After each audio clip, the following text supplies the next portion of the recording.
Hello students, welcome to रोशन की class YouTube channel. दोस्तों, आप सभी के लिए आज की इस पाठ्य योजना की वीडियो में मैं लेके आया हूं गणित की पाठ्य योजना।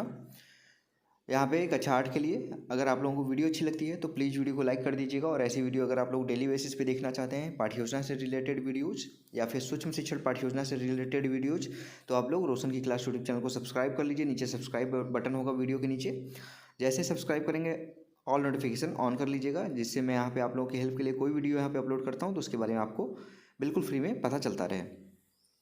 तो चलिए स्टार्ट करते हैं आज की वीडियो। और अगर इस वीडियो की पीडीएफ चाहिए आप लोगों को तो रोशन की क्लास टेलीग्राम चैनल पे जाके इस वीडियो की पीडीएफ डाउनलोड कर सकते हैं बिल्कुल फ्री में।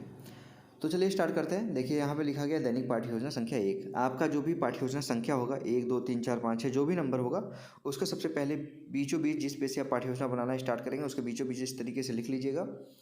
दिनांक लिखना है। कक्षा 8वीं है, मैं पहले बता चुका हूँ। कालांश अपने अनुसार भरिएगा। कालांश का मतलब होता है पीरियड की नंबरिंग करनी होती है। जिस पीरियड में आप चैप्टर को पढ़ाने जाएंगे उसकी नंबरिंग करनी है। यहाँ पे विद्यालय का नाम लिखना है जिस विद्यालय में आप पढ़ाने के लिए जाएंगे। समय अवधि 45 मिनट का है। विषय गणित का है, पहले बता चुका हूँ मैं। और जो हमारा आज का प्रकरण है वो है समुच्चय तथा उसके प्रकार। ठीक है, एक लेसन प्लान आप लोगों को समुच्चय के बारे में देखने को मिल जाएगा रोशन की क्लास यूट्यूब चैनल पे, लेकिन आज जो वीडियो मैं बना रहा हूँ समुच्चय के साथ उसके प्रकारों के बारे में भी यहाँ पे इस चैप्टर में बताया जाएगा। अब आपका आता है पहला हेडिंग यहाँ पे उद्देश्य। ये आपका विशिष्ट उद्देश्य है। एक तरफ लिखिए विशिष्ट उद्देश्य, दूसरी तरफ लिखिए अपेक्षित व्यवहारगत परिवर्तन। इसमें आपका जो टॉपिक होता है उसको पढ़ाने के बाद बच्चों को आप क्या सिखाना चाहते हैं उसके बारे में कम से कम 2 से 3 पॉइंट, मैक्सिमम 5 से 6 पॉइंट लिखना होता है। तो यहाँ पे देखिए पहला पॉइंट लिखा गया ज्ञानात्मक।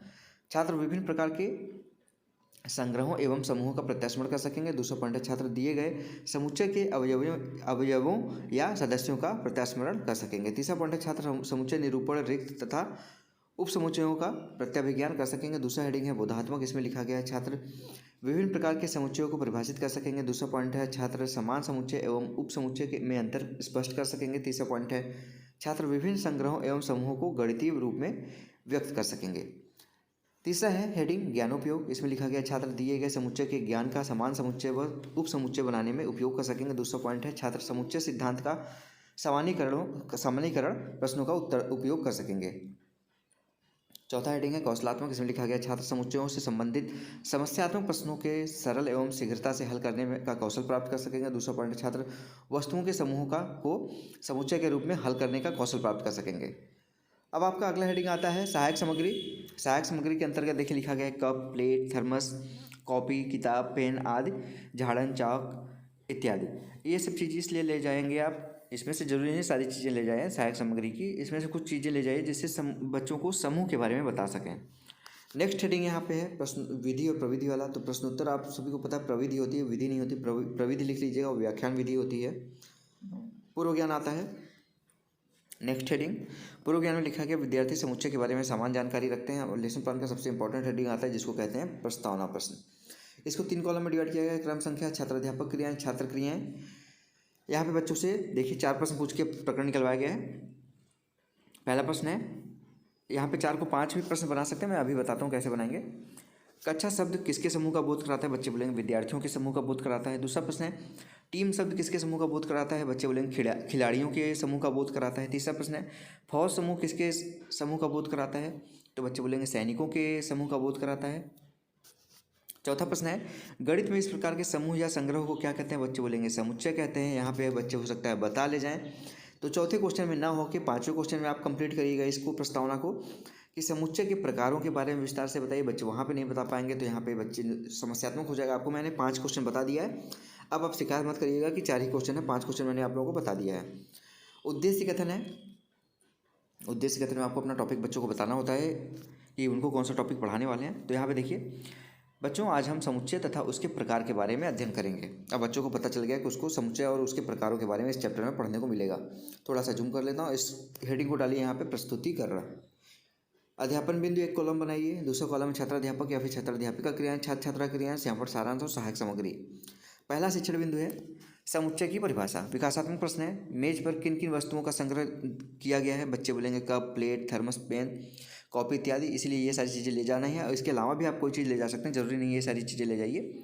दूसरा प्रश्न है इन वस्तुओं को चाय सेट के से संबंधित कौन सा सी वस्तु है? बच्चे बोलेंगे कप, प्लेट, थर्मस। तीसरा प्रश्न इनमें अध्ययन से संबंधित कौन सी वस्तुएं हैं? बच्चे बोलेंगे कॉपी, पेन, किताब। चौथा प्रश्न है, वस्तुओं के इस प्रकार के संग्रह को गणितीय भाषा में क्या कहते हैं? बच्चे बोलेंगे यहाँ पे नहीं बता पाएंगे, निरुत्तर हो जाएंगे। छात्राध्यापक कथन या फिर छात्राध्यापक कथन में देखिए यहाँ पे बताया गया है, वस्तुओं के इस प्रकार के संग्रह को गणितीय भाषा में समुच्चय कहते हैं। छात्र उसको ध्यानपूर्वक सुनेंगे। देखिए यहाँ लिखा गया, छात्र ध्यानपूर्वक सुनेंगे। दूसरा शिक्षण बिंदु है समुच्चय का गणितीय निरूपण। तो यहाँ पे देखिए फिर से विकासात्मक प्रश्न आता है, पढ़ाई की वस्तुओं के समुच्चय के सदस्य कौन से हैं? बच्चे बोलेंगे कॉपी पेन किताब। दूसरा है चाय के सेट से समुच्चय सदस्य कौन कौन से हैं? Cup plate thermos. अगला प्रश्न, किसी समुच्चय के सदस्यों को गणितीय भाषा में किस प्रकार निरूपित करते हैं? बच्चे नहीं बता पाएंगे, व्यक्त किया जाता है। तो यहाँ पे उसके बारे में भी यहाँ पे कथन बताएंगे अपना छात्राध्यापक कथन में। समुच्चय को गणितीय रूप में व्यक्त करने के लिए समुच्चय के अवयवों को या सदस्यों को उनके मध्य, ये कॉमा जो लगा हुआ है यहाँ पे देखेंगे, लगाकर मझले कोष्ठक में लिखते हैं। छात्र वाले कॉलम लिखा गया, छात्र ध्यानपूर्वक सुनेंगे। उस श्यामपट पे देखिए यही जो समुच्चय के बारे में भी आपने बताया उसको लिख दीजिए। ब्लैक चार्ट पेपर खरीद के वाइट स्पार्कल पेन ले लीजिएगा, 10 रुपये का आता है लगभग, उससे आप यहाँ पे आसानी से लिख सकते हैं। बहुत प्रश्न में आता है अब यहाँ पे, वस्तुओं के संग्रह को गणितीय भाषा में क्या कहते हैं? समुच्चय कहते हैं। तो यहाँ पे बच्चे, यहाँ पे फिल इन द ब्लैंक्स था, यहाँ पे बच्चे बता जाएंगे समुच्चय। दूसरा प्रश्न है, समुच्चय को प्रदर्शित करने के लिए कौन सा कोष्ठक यूज होता है? बच्चे बोलेंगे मझला कोष्ठक। अब यहाँ पे आएगा रिक्त समुच्चय। विकासात्मक प्रश्न है, 5 और 7 के मध्य पड़ने वाली विषम संख्याओं के समुच्चय के अवयव या सदस्य कौन से हैं? बच्चे नहीं बता पाएंगे, कोई सदस्य नहीं। तो यहाँ पे दूसरा आएगा, 14 और 16 के बीच पड़ने वाली सम संख्याओं की कौन सी संख्या है? बच्चे नहीं बता पाएंगे, कोई नहीं कहेंगे, कोई नहीं, क्योंकि 14 और 16 के बीच कोई सम संख्या नहीं आती। तीसरा प्रश्न, 14 और 16 के बीच पड़ने वाली सम संख्याओं के समुच्चय के सदस्य कौन कौन से हैं? बच्चे बताएंगे कोई सदस्य नहीं है, ठीक है। चंद्रमा पर कौन से प्राणी रहते हैं? बच्चे बोलेंगे कोई प्राणी नहीं रहता। पांचवा प्रश्न है, चंद्रमा पर रहने वाले प्राणियों के समुच्चय के सदस्य कौन कौन से होंगे? बच्चे बोलेंगे कोई सदस्य नहीं होगा, क्योंकि वहाँ पे कोई रहता ही नहीं है। छठवां है क्वेश्चन, ऐसे समुच्चय जिनमें कोई अवयव या सदस्य नहीं होते क्या कहलाते हैं? निरुत्तर हो जाएंगे, बच्चे नहीं बता पाएंगे, अपने कथन में बताएंगे उसके बारे में। ऐसे समुच्चय जिनका कोई सदस्य नहीं होता उन्हें रिक्त समुच्चय कहते हैं। रिक्त समुच्चय मझले कोष्ठक को ऐसे लिख देते हैं। छात्र ध्यानपूर्वक सुनेंगे इसको। रिक्त समुच्चय को एक अन्य संकेत यहाँ पे देखिए, रिक्त समुच्चय को ऐसे भी लिखा जा सकता है, ठीक है, व्यक्त करते हैं। अगला है उप समुच्चय।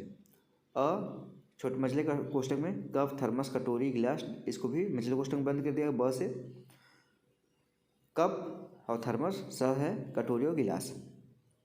समुच्चय अ के कौन कौन से सदस्य हैं? बच्चे बोलेंगे थर्मस, कप, कटोरी, गिलास। दूसरा है समुच्चय ब के सदस्य कौन कौन से? बच्चे बोलेंगे कप, थर्मस। समुच्चय स के सदस्यों के नाम बताइए। बच्चे बोलेंगे कटोरी, गिलास। चौथा है प्रश्न, समुच्चय ब के दोनों सदस्यों और किस समुच्चय के सदस्य? बच्चे बोलेंगे समुच्चय अ के सदस्य हैं वो। और समुच्चय स के दोनों सदस्य और किस समुच्चय के सदस्य हैं? बच्चे बोलेंगे समुच्चय अ के सदस्य हैं। समुच्चय ब तथा स समुच्चय अ के किस प्रकार से समुच्चय कहलाएंगे? बच्चे नहीं बता पाएंगे, निरुत्तर हो जाएंगे। इसके बारे में भी यहाँ पे व्याख्या देंगे आप। छात्राध्यापक कथन में देखिए लिखा गया है, समुच्चय ब तथा समुच्चय स समुच्चय अ के उप समुच्चय कहलाते हैं। यदि किसी समुच्चय के सभी सदस्य किसी अन्य समुच्चय में भी सदस्य हो तो वह समुच्चय दूसरे समुच्चय का उप समुच्चय कहलाता है। अतः समान समुच्चय उप समुच्चय कहला सकता है, लेकिन उप समुच्चय समान समुच्चय नहीं कहला सकता। आशा करता हूँ आप लोगों को ये समझ में आया होगा। छात्र वाले कॉलम में लिखा गया, छात्र ध्यानपूर्वक सुनेंगे। चार्ट पेपर पे आप जो भी आपने बताया उप समुच्चय के बारे में उसको लिख सकते हैं वहाँ पे। बोधात्मक प्रश्न फिर से आता है। देखिए पहला प्रश्न है, उप समुच्चय को यहाँ पे समान समुच्चय कहा जा सकता है? तो बच्चे बोलेंगे नहीं, क्योंकि समान समुच्चय को उप समुच्चय कहा जा सकता है। बड़े को के अंदर छोटा समा सकता है, लेकिन छोटे के अंदर बड़ा नहीं समा सकता ना। समान समुच्चय को उप समुच्चय कहा जा सकता है, बिल्कुल कहा जा सकता है। अब यहाँ पे देखिए पुनरावृत्ति मूल्यांकन प्रश्न आता है। उसी तरीके से ब्लैक पेपर पे भी आप स्पार्कल पेन से इसको लिख सकते हैं, नॉर्मल भी लिख सकते हैं इसको। पहला प्रश्न है, कौन समूह किसके समूह का बोध कराता है? विद्यार्थियों के, खिलाड़ियों के, सैनिकों के? कोई नहीं। तो आप सभी को पता है कौन फौज समूह यहाँ पे लिखा गया। देखिए कौन है? फौज लिखा गया, तो ये सैनिकों का बोध कराएगा। दूसरा है उप समुच्चय को डैश डैश डैश नहीं कहा जा सकता। उप समुच्चय को समान समुच्चय नहीं कहा जा सकता। समान समुच्चय को उप समुच्चय कहा जा सकता है, हाँ या ना? बिल्कुल कहा जा सकता है। रिक्त समुच्चय किसे कहते हैं? अभी मैंने आपको बताया, जिसके अंदर कोई नहीं हो। समुच्चय की परिभाषा लिखिए। लास्ट हेडिंग है, देखिए गृह कार्य, यहाँ पे हेडिंग डाला गया है गृह कार्य। इसको यहाँ पे ध्यान से देखिए, मैं पढ़ रहा हूँ। समुच्चय एवं उसके प्रकारों के बारे में विस्तारपूर्वक लिख के ले आइए। तो यहाँ पे बच्चे उसको लिख के ले आएंगे और यहाँ पे लास्ट हेडिंग आपका कंप्लीट होता ही आपका लेसन प्लान कंप्लीट हो जाता है। आशा करता हूँ आप लोगों को वीडियो अच्छी लगी होगी, आप लोगों को लाभ मिला होगा। कहीं कहीं कुछ चीज़ें धुतली थी, तो जिसको मैंने आप लोगों को एक्सप्लेन कर दिया वहाँ पे क्या लिखना है। और प्रस्तावना प्रश्न में मैंने आप लोगों को 5 क्वेश्चन बता दिया है। अगर वीडियो अच्छी लगी तो लाइक जरूर करिएगा वीडियो को, यहाँ नीचे बटन होगा लाइक का, उस पर क्लिक करके लाइक कर दीजिएगा। और ऐसी वीडियो अगर डेली बेसिस पे देखना चाहते हैं तो रोशन की क्लास यूट्यूब चैनल को सब्सक्राइब कर लीजिए, साथ ही साथ बेल आइकन जरूर दबा के रखिए। तो स्टूडेंट्स, और इस वीडियो की अगर आप लोगों को PDF चाहिए तो रोशन की क्लास टेलीग्राम चैनल से जाकर बिल्कुल फ्री में डाउनलोड कर सकते हैं। तो स्टूडेंट्स, मिलते हैं नेक्स्ट वीडियो में, तब तक के लिए आप सभी का बहुत बहुत धन्यवाद। जय हिंद, वंदे मातरम।